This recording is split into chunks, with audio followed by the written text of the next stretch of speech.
Hello नमस्कार दोस्तों, welcome to my channel study with Anuk में आपका बहुत बहुत स्वागत है। आज हम फिर से लेके आए हैं। जस्ट लास्ट क्लास में हमने क्या डिस्कस किया था, मेकिंग ऑफ कॉन्स्टिट्यूशन। तो मेकिंग ऑफ कॉन्स्टिट्यूशन हमने क्या डिस्कस किया था, आपको कॉन्स्टिट्यूट असेंबली के बारे में डिस्कस किया था। कंपोजिशन था आपका कॉन्स्टिट्यूट असेंबली में, ठीक है। उसके फिर ड्राफ्टिंग कमेटी डिस्कस किया था, चेयरमैन डिस्कस किए थे, और जो उसकी मेजर और माइनर कमेटी थी वो सब डिस्कस किया।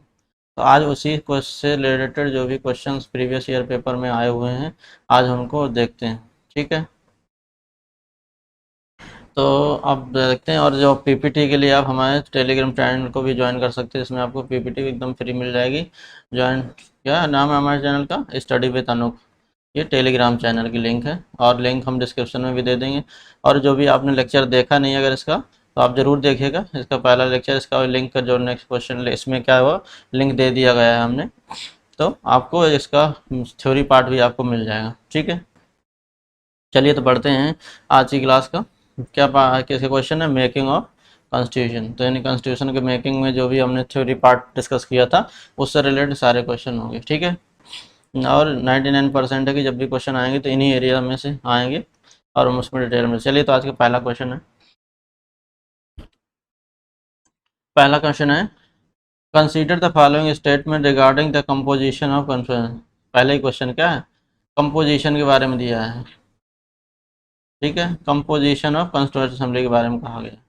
तो पहला क्या दिया है, पहला statement, the representatives were to be elected from the 4 constituencies, Hindu, Muslim, Sikh and Christian. तो यहाँ पर ये देखिए, हमने पहले जब आपको बताया था कितने 3 पार्ट में डिवाइड किया गया था, कौन कौन। एक जनरल हुआ था,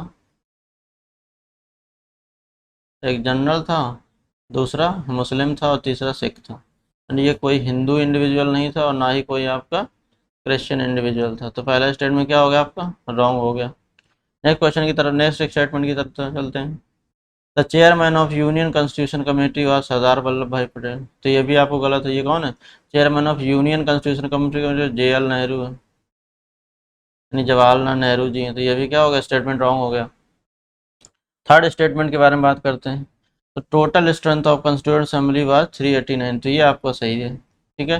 कैश कितना था, वी स्क्वायर क्या था आपका, 290, 289 अलग था एक आपका। तो एक सेकेंड, 296 था एक पार्ट। 296 क्या थे, स्टेट के प्रोविंस से थे। और 70 क्या थे आपका, 73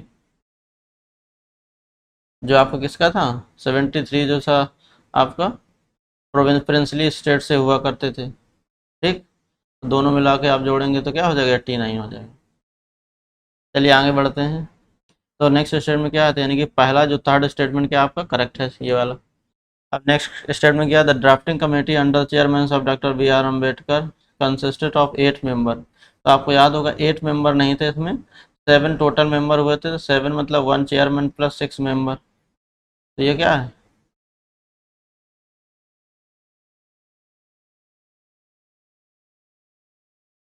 ये क्या हो गया आपका, रॉन्ग हो गया, ठीक है। तो यानी कि कौन सा स्टेटमेंट होगा, यानी कि पहला थर्ड ओनली करेक्ट है। तो ऑप्शन आपको देखिए, विच अमंग दीज इज और करेक्ट दिया गया था। कौन सा ऑप्शन ए में क्या दिया, 1 2 3 and 4, and 1 2 3 and 4 is correct. तो यानी कि तो हो ही नहीं सकता ऑप्शन। फिर इसके बाद दूसरा स्टेटमेंट सेकंड ऑप्शन क्या दिया, 1 2 एंड 4, तो ये भी नहीं होगा। थर्ड ऑप्शन सी में क्या दिया, 3 only correct. And option D में क्या है, 1 ओनली। तो कौन सा आपका है, 3 ओनली करेक्ट। तो ऑप्शन क्या होगा आपका, ऑप्शन सी हो गया, ठीक है। चलिए आगे बढ़ते हैं हम। तो दूसरा क्वेश्चन आज के, which of the following provisions of the Constitution of India was or were given immediate effect from 26 of November 1949 को। यानी कि कौन से ऐसे प्रोविजन थे जो इमीडिएट, जब भी हमने कॉन्स्टिट्यूशन को अडॉप्ट किया, अडॉप्ट करने के साथ उनको इम्प्लीमेंट भी कर दिया। तो कौन से ऐसे प्रोविजंस थे, तो आपको ऑप्शन दिए, स्टेटमेंट टाइप दिया कि कौन कौन से प्रोविजन थे। पहला प्रोविजन क्या था, जैसे सिटीजनशिप। तो इसको क्या किया, इमीडिएट इफेक्ट में लागू कर दिया, इम्प्लीमेंट कर दिया, नहीं था हमारा। सेकेंड में क्या दिया, इमरजेंसी प्रोविजन, ये नहीं लागू, इम्प्लीमेंट नहीं हुआ था। फिर नेक्स्ट क्या है आपका, इलेक्शन। तो ये भी इम्प्लीमेंट कर दिया, क्यों, क्योंकि 24 जनवरी 1950 को हमने क्या, प्रेसिडेंट का इलेक्शन कंडक्ट कराया था, ठीक है। परमानेंट प्रेसिडेंट जो राजेंद्र प्रसाद को चुना गया था। तो ये भी सही है। और आपका फोर्थ क्या है आपका फेडरल सिस्टम, तो ये भी इम्प्लीमेंट नहीं हुआ था। ठीक है, तो कौन सा सही है, तो 1 और 3 आपके सही हैं, यानी कि ऑप्शन ए क्या है, ओनली 1 करेक्ट, तो ये भी नहीं होगा। ऑप्शन बी क्या है, 2 एंड 3 करेक्ट, तो ये भी नहीं होगा क्योंकि 2 नहीं इम्प्लीमेंट था। ऑप्शन सी क्या है, 1 एंड 4, यानी ये भी नहीं होगा। एंड ऑप्शन डी क्या होगा, 1 एंड 3, तो यानी कि 1 एंड 3 को इम्प्लीमेंट किया गया था। ठीक है, बाकी बाकी जैसे ये दो प्रोविजन थे, 26 नवंबर 1940 को अडॉप्ट किया, मतलब अडॉप्ट भी किया गया कॉन्स्टिट्यूशन, तो पता ही था, और इनेक्ट भी कर दिया गया। बाकी जो इमरजेंसी प्रोविजन या फेडरल सिस्टम के जो पार्ट थे, प्रोविजन थे, ये कब कब इम्प्लीमेंट हुए, 26 जनवरी 1950 को, यानी 26 जनवरी 1950 को, जब हमारा रिपब्लिक इंडिया डिक्लेयर होता है तब। ठीक है, तो आगे बढ़ते हैं नेक्स्ट क्वेश्चन की तरफ। थर्ड क्वेश्चन है आपका, what was the procedure followed for the adaptation of constitution of India, यानी कि कॉन्स्टिट्यूशन ऑफ इंडिया का जो अडॉप्ट करने का क्या प्रोसीजर था, उसको क्या प्रोसीजर अपनाया गया, तो ऑप्शन उसमें दिया गया है, कौन सा स्टेटमेंट आपका सही है, तो ऑप्शन ए दिया है, it was submitted to the people of India for ratification, यानी कि इसको क्या किया, लोगों के बीच रखा गया और रेटिफाई करने के लिए, तो ये तो कोई ऐसा प्रोविजन नहीं था, तो ये गलत हो गया आपका। सेकेंड स्टेट ऑप्शन क्या है, it was submitted to the governor general for his assent, तो गवर्नर जनरल, ये भी कोई ऐसा प्रोविजन नहीं था। ठीक है, it was adopted when interim government is approved, तो ये भी कोई प्रोविजन नहीं था। ठीक है, लास्ट क्या दिया आपका, तो यानी ऑटोमेटिक का होगा, लास्ट वाला ही करेक्ट होगा, तो देख लेते हैं क्या लिखा। It was adopted when it received the signature of president, ये सही है आपका, and member of constituent assembly, तो ये क्या है, जब प्रेसिडेंट का सिग्नेचर, उसने मतलब सिग्नेचर रिसीव्ड हुए, उसमें साइन किया गया, प्रेसिडेंट ने अप्रूव किया, और जो कॉन्स्टिट्यूएंट असेंबली के मेंबर ने साइन किया उसको, तब जाके कहने का कहा गया कि इसको अडाप्ट किया गया। ठीक है, तो ऑप्शन आपका क्या होगा, D option is the right answer for this question. चलिए नेक्स्ट क्वेश्चन की बात करते हैं। Who among the following is was the chairman of state committee of constituent assembly, यानी कि जो स्टेट से रिलेशनशिप से जो रिलेटेड थे, जो कॉन्स्टिट्यूएंट असेंबली में, उसकी कमेटी के चेयरमैन कौन थे, ये पूछा गया है। तो ऑप्शन आपका दिया A doctor B R Ambedkar, option B दिया है आपका Jawaharlal Nehru, and option C दिया है doctor Rajendra Prasad, and option D है सरदार वल्लभ भाई पटेल। तो कौन थे इसके, आपको हमने बताया था, स्टेट कॉन्स्टिट्यूशन कमेटी या स्टेट ऑर्गेनाइजेशन कमेटी कौन थे, जवाहरलाल नेहरू। अगर बी आर अम्बेडकर की बात करें तो ये किसके चेयरमैन थे, ड्राफ्टिंग कमेटी के चेयरमैन थे। राजेंद्र प्रसाद के बारे में बात किया गया, वो तो क्या था, नेशनल फ्लैग कमेटी जो बनी थी, नेशनल फ्लैग कमेटी के चेयरमैन थे। सरदार वल्लभ भाई पटेल की बात करें तो fundamental right and tribal right के बारे में बात की गई थी, या माइनॉरिटी के बारे में, ये सब उन्होंने बात की, तो उनके चेयरमैन कौन से, फंडामेंटल राइट और माइनॉरिटी राइट्स के बारे में।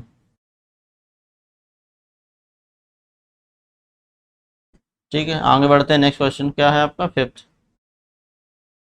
द कॉन्स्टिट्यूशन ऑफ इंडिया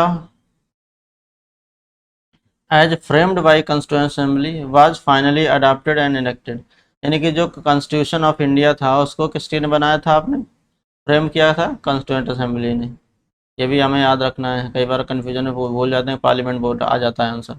ठीक है, तो किसने बनाया था, कॉन्स्टिट्यूंट असेंबली ने फ्रेम किया था। फाइनली अडॉप्टेड एंड इनेक्टेड, यानी कि फाइनली हमने अडॉप्ट किया और इनेक्ट किया, कब किया था, इनेक्टेड ऑन, तो कब हुआ था ये, ऑप्शन ए दिया गया है 15 अगस्त 1947, ऑप्शन बी है आपका 30 जनवरी 1948,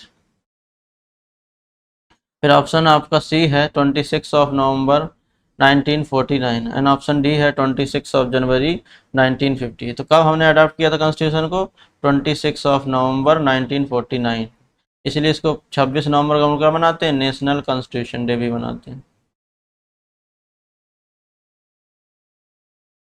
कॉन्स्टिट्यूशन डे।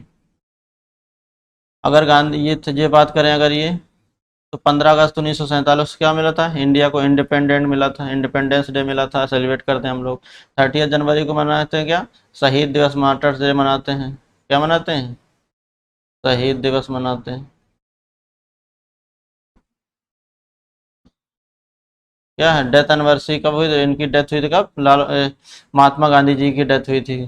ठीक है, 26 जनवरी को क्या हुआ था, इंडिया रिपब्लिक घोषित किया गया था।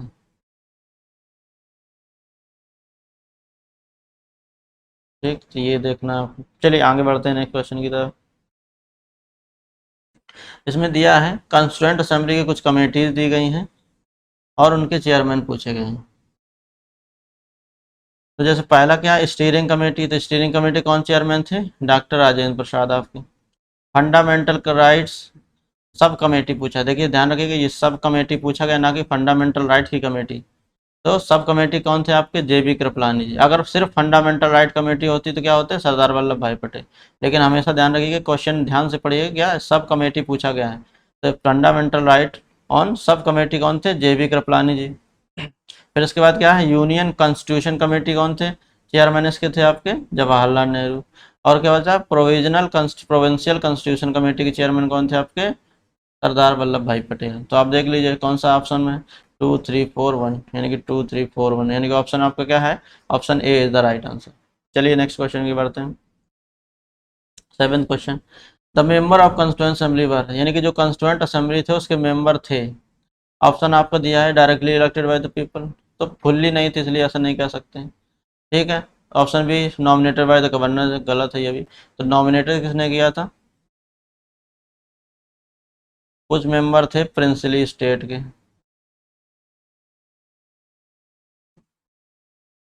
ठीक। तो प्रिंसली स्टेट के कुछ मेंबरों को नॉमिनेट किया था, किसने? प्रिंसली स्टेट ने। नेक्स्ट स्टेटमेंट क्या है? Elected by the legislature of various provinces and nominated by the ruler of princely. यानी कि ये पार्ट सही है कि कुछ प्रोविंस में जो मेंबर थे वो क्या थे? इलेक्टेड थे पीपल्स के द्वारा। और जो प्रिंसली स्टेट से वहाँ पर नॉमिनेटेड थे, आपको बताया था हमने, कितने? 296 लोग क्या थे? इलेक्टेड थे प्रोविंस से। और 73 मेंबर्स क्या थे? नॉमिनेटेड थे कहाँ से? प्रोविंसली स्टेट से। ठीक है। यानी option C is the right answer. Option D क्या है? Nominated by the Congress and Muslim, तो ये भी नहीं होगा। ठीक है। चलिए आगे बढ़ते हैं। Who among the following was the constitutional adviser of the constituent assembly. तो पूछ रहे हैं जो हमारी कॉन्स्टिट्यूएंट असेंबली बनी थी उसके कॉन्स्टिट्यूशनल एडवाइजर कौन थे? ठीक है। तो ऑप्शन आपका दिया है, ऑप्शन ए में क्या दिया? Doctor B R Ambedkar. फिर इसके बाद के एम मुंशी। ऑप्शन सी दिया है sir B N Rau. Option D दिया है टी टी कृष्णमाचारी। तो आपका ऑप्शन क्या है? सी इज द राइट आंसर, यानी कि बी एन राव जो थे कॉन्स्टिट्यूशनल एडवाइजर हुआ करते थे कॉन्स्टिट्यूएंट असेंबली के। ठीक है। और जो बी आर अम्बेडकर क्या है? ड्राफ्टिंग कमेटी के चेयरमैन। और के एम मुंशी और टी टी कृष्णमाचारी क्या थे? ये मेंबर हुआ करते थे, किसने? ड्राफ्टिंग कमेटी के मेंबर हुआ करते थे। आगे बढ़ते हैं हम लोग। नेक्स्ट क्वेश्चन है, the constituent assembly of 1946 not elected on the basis of adult suffrage, adult franchises. ये एकदम सही स्टेटमेंट है। फिर इसके बाद बोल रहे हैं रीजन क्या दिया? The constituent assembly was constituted under the scheme formulated by the cabinet mission. तो ये दोनों ही स्टेटमेंट सही हैं और ये करेक्ट एक्सप्लेनेशन भी दे रहा है। इसीलिए वजह से क्या इलेक्टेड सारे के सारे इलेक्टेड नहीं हो पाए थे। क्यों? क्योंकि कैबिनेट प्लान में कैसे कैसे रिप्रेजेंटेशन दिया जाएगा उसके बारे में भी बात की गई थी। यानी कि both assertion and reason are individually true and reason is correct explanation of A. यानी कि ऑप्शन आपको क्या है? A is the right answer for this question. चलिए आगे बढ़ते हैं। 10th क्वेश्चन, इसमें पूछा गया who among the following moved the objective resolution in the constituent assembly. यानी कि इनमें से किसने जो है ऑब्जेक्टिव रेजोल्यूशन का जो प्रस्ताव आया था उसको किसने मूव किया था कॉन्स्टिट्यूएंट असेंबली में? ठीक है। तो ऑप्शन ए क्या है आपका? B N Rao.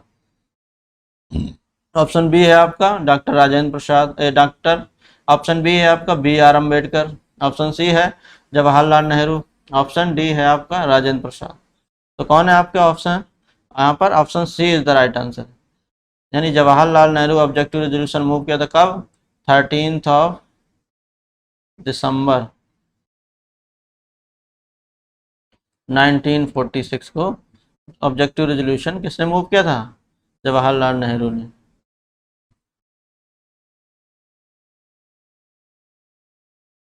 Disember 1946 को। ठीक है। चलिए आगे बढ़ते हैं हम लोग। आप बताइए, आपको बी एन राव जी क्या थे? कॉन्स्टिट्यूशनल एडवाइजर थे। राजेंद्र प्रसाद क्या थे? परमानेंट चेयरमैन हुआ करते थे constitutional. B R Ambedkar chairman of drafting committee के। तो ये ऐसे ऐसी बार बार हम बोल रहे हैं क्योंकि आपको एकदम रट जाए, दिमाग में बैठ जाएगी, ये चीज़ कभी भी मिस ना हो आपसे। ठीक है। तो जितना ज़्यादा आप याद करेंगे, बार बार रिमेंबर में रहेगा, वो चीज़ें ज़्यादा याद हो जाएंगी आपको। पढ़ना अलग से नहीं पड़ेगा आपको, इसलिए हम बार बार हर क्वेश्चन में रिपीट करते जा रहे हैं। और वीडियो जरूर आप लोग लास्ट तक देखा करिए। चलते हैं आगे। कंसीडर द फॉलोइंग स्टेटमेंट्स दिए गए हैं। पहला स्टेटमेंट दिया गया है, doctor Sachchidananda Sinha was elected as the provisional president of constituent assembly. यानी कि क्या था ये प्रोविजनल प्रेसिडेंट, मतलब क्या, इंटरिम प्रेसिडेंट भी इसी को बोला जाता है, इंटरिम प्रेसिडेंट। तो ये क्या है, स्टेटमेंट आपका करेक्ट है, ठीक है। H C Mukherjee was elected as the vice president of constituent assembly, यानी कि एच सी मुखर्जी जी भी क्या है, ये सही स्टेटमेंट है। यानी कि जो है दोनों स्टेटमेंट क्या आपके करेक्ट हैं। तो ऑप्शन देख लेते हैं। ऑप्शन ए में क्या दिया गया है, one only, only two. Option C दिया गया है both one and two, and option D दिया है नाइदर वन नॉर टू। तो बोथ सही हमारे स्टेटमेंट। तो कौन सा आंसर होगा आपका, answer C is the right answer for this. चलिए नेक्स्ट क्वेश्चन की ओर बढ़ते हैं। नेक्स्ट क्वेश्चन क्या है, 12th क्वेश्चन आपका दिया गया है, the chairman of drafting committee was. तो ड्राफ्टिंग कमेटी के चेयरमैन कौन थे, आपको बताया था अभी थोड़ी देर पहले ही बताया हमने इसी पे।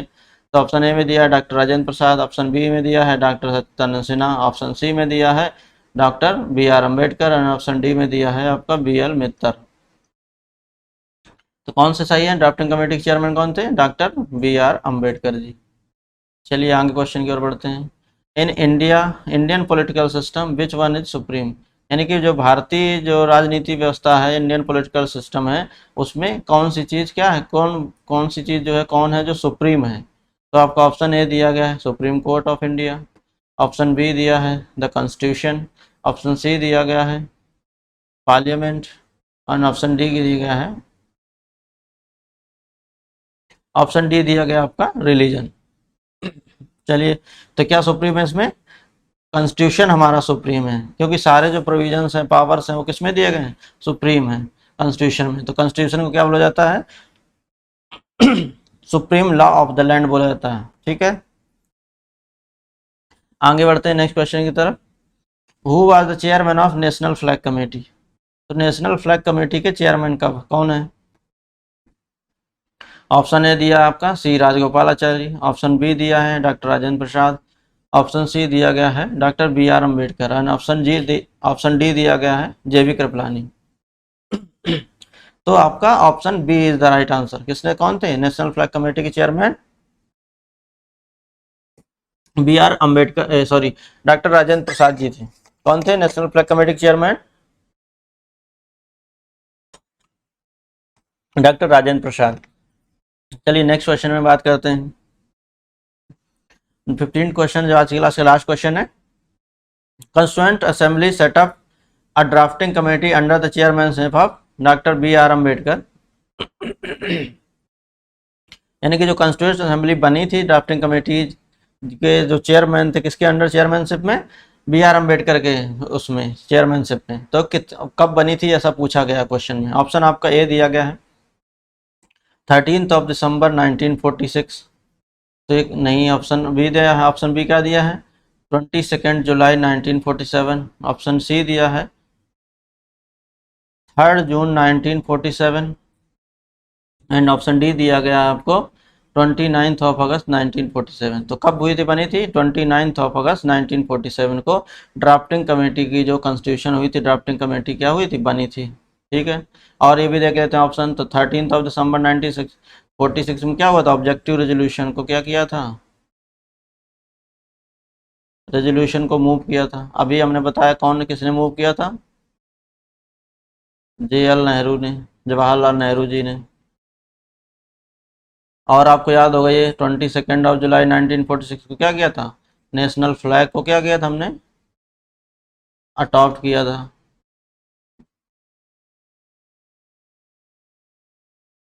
और अगर 3 जून और 1947 की बात करें क्या होते, तो माउंट बेटन प्लान आया था। क्या आया था, माउंट बेटन प्लान। तो ये हो गए आपके में सारे के सारे इंपॉर्टेंट क्वेश्चंस। और भी अगर कुछ बात करें हम इसमें, तो जैसे आपको याद होगा ड्राफ्टिंग कमेटी के बारे में अगर बात करते हैं तो ज़रूर याद रखिएगा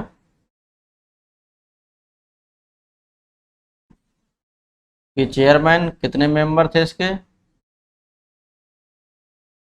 7, मतलब 1 + 6, 1 चेयरमैन प्लस 6 मेंबर। चेयरमैन कौन थे? B.R. अम्बेडकर। ये देखिएगा, फिर 6 मेंबर थे। ये आप ध्यान रखिएगा हमेशा। चलिए आज की क्लास के लिए इतना ही करते हैं। And thank you so much for your love and support. और आप लोग ज़रूर अपना आंसर भी आप चेक करिएगा और एज अ क्वेश्चन इसको क्विज अटेम्प्ट करिएगा। जैसे आप भी देखेंगे हमने जो पढ़ा था हमें क्या उससे क्वेश्चन आ रहे हैं। ये सारे के सारे 99% जो प्रीवियस क्वेश्चन ईयर क्वेश्चन है आप देखिएगा। जो ग्रुप डी अभी एग्ज़ाम चल रहा है, हर में कहीं ना कहीं एक क्वेश्चन इनसे जब आना है तो इन्हीं एरिया से ही आएगा, आप ये देखिएगा। और नेक्स्ट क्लास में हम लोग सोर्सेस ऑफ इंडियन कॉन्स्टिट्यूशन के बारे में बात करेंगे, ठीक है। और सोर्सेस में देखेंगे कहाँ कहाँ से हमने कॉन्स्टिट्यूशन को अडॉप्ट किया गया, कहाँ कहाँ से हमने क्या क्या चीज़ें प्रोविजंस को अडॉप्ट किया और कैसे हम लोग उसको अपने रिक्वायरमेंट के हिसाब से मॉडिफाई किया, ठीक है। तो चलते हैं आज की क्लास के लिए। Thank you and thank you. Keep supporting us and please do like share and comment also, जैसे हमें भी अपना एक मोटिवेशन मिले और हम नई चीज़ें लेके आएँ आपके लिए। Thank you and thank you so much.